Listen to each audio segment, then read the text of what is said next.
UP के प्रयागराज जिले से इस वक्त की बड़ी खबर। बाइक सवार बदमाशों ने एक व्यक्ति को मारी गोली। पुलिस ने एक नामजद अभियुक्त को किया गिरफ्तार। मऊआमा थाना क्षेत्र के महड़ौरा गांव की घटना।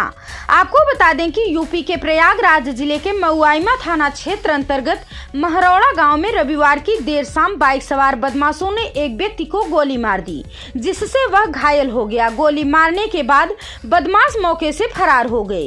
इसी बीच किसी ने मामले की सूचना मऊआमा थाने की पुलिस को दी। गोली चलने की सूचना मिलते ही मऊआमा पुलिस तत्काल मौके पर पहुंची और घायल व्यक्ति को उपचार के लिए अस्पताल ले गई, जहां उसकी हालत स्थिर बताई जा रही है। इसके साथ ही पुलिस ने एक नामजद अभियुक्त को गिरफ्तार कर लिया है। इस संबंध में एसीपी फूलपुर मनोज कुमार सिंह ने क्या कुछ कहा, आइए आपको सुनाते हैं। आज शाम 7 बजे थाना मऊआमा ग्राम महड़ौरा क्षेत्र में एक मंजूर अहमद हैं, उनकी उम्र 75 साल है। दो लोग एक बाइक से आए और नन्हे नाम के व्यक्ति का पता पूछ रहे थे कहाँ मिलेगा। उन्होंने जैसे बताया उन्होंने फायर किया। उनके पेट पे हल्की सी चोट आई है, खतरे से बाहर हैं।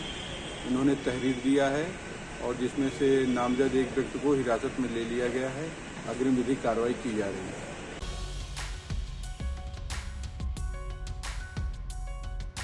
यूपी के प्रयागराज जिले में भारतीय कला और साहित्य में श्री राम एवं राम कथा तथा वैश्विक संस्कृतिकरण पर उसका प्रभाव विषय पर आयोजित अंतर्राष्ट्रीय संगोष्ठी को संबोधित करते हुए समापन कार्यक्रम के मुख्य अतिथि यूपी के कैबिनेट मंत्री नंद गोपाल गुप्तानंदी ने कहा कि भारतीय संस्कृति में राम उन मूल्यों के प्रतिमान हैं जिन आदर्शों ने भारत के लोकमानस की आचरण व मानसिकता को रचा बसा है। वे मर्यादा पुरुषोत्तम राम कहे जाते हैं, अर्थात मनुष्य के गुणों की मर्यादा का अपने कृतित्व में अनुपालन करने वाले सर्वश्रेष्ठ व्यक्तित्व हैं। राम के चरित्र में पुत्र, भाई, पिता, शिष्य, अयोध्या नरेश आदि की भूमिकाओं में उन्होंने सर्वश्रेष्ठ पदीय आदर्शों का पालन किया है। राम सीता का प्रेम अद्वितीय है।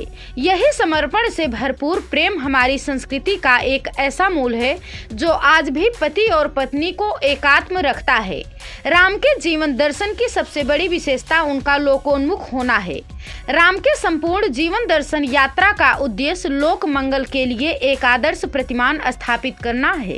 कार्यक्रम के विशिष्ट अतिथि इलाहाबाद विश्वविद्यालय के प्राचीन इतिहास एवं पुरातत्व विभाग के प्रोफेसर हरि नारायण दुबे ने कहा कि राम कथा की दृष्टि में मानव जीवन के समग्र विकास का संदेश निहित है।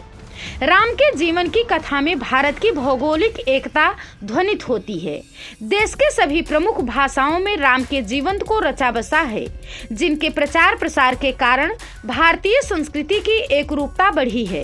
राम के जीवन की ये कथा कितनी प्रेरक रहेगी। समूचा देश एक ही आदर्श की ओर उन्मुख रहा है और भारत सहित सिंघल, तिब्बत, वर्मा और कश्मीर आदि क्षेत्रों में प्रचलित राम काव्यों को यदि समाहित कर दें तो ये स्पष्ट होता है कि राम कथा एशियाई संस्कृति का महत्वपूर्ण अंग है।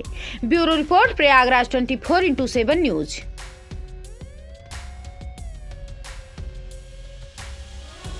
यूपी के प्रयागराज जिले में दूसरी कंपनी के नाम पर नकली सामान बेचना एक दुकानदार को महंगा साबित हुआ है। कंपनी के मैनेजर ने दुकानदार के खिलाफ बहरिया थाने में नामजद तहरीर देते हुए कॉपीराइट का मुकदमा दर्ज कराया है, जिसके बाद बहरिया पुलिस मामले की गहनता से जांच में जुट गई है। बताया जाता है कि बहरिया थाना क्षेत्र के बहरिया पुराना चौराहा निवासी करण साहू पुत्र संगम लाल साहू, जो साहू इंटरप्राइजेज के नाम से दुकान खोल रखा है।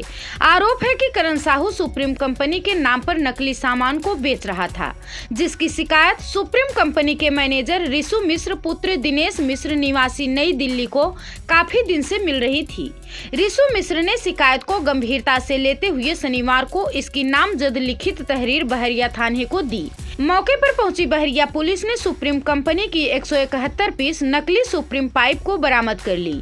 देर रात बहरिया पुलिस ने करण साहू के खिलाफ कॉपीराइट एक्ट के तहत मुकदमा दर्ज करते हुए उसे मौके से गिरफ्तार कर लिया। इस संबंध में थाना अध्यक्ष बहरिया योगेंद्र कुमार पटेल ने बताया कि कंपनी के मैनेजर की तहरीर पर आरोपी के खिलाफ कॉपीराइट एक्ट के तहत मुकदमा दर्ज करके उसे गिरफ्तार कर लिया गया था, लेकिन जमानती धारा होने के कारण उसको थाने से ही निजी मुचलके पर छोड़ दिया गया। Bureau report, Prayagraj 24x7 news.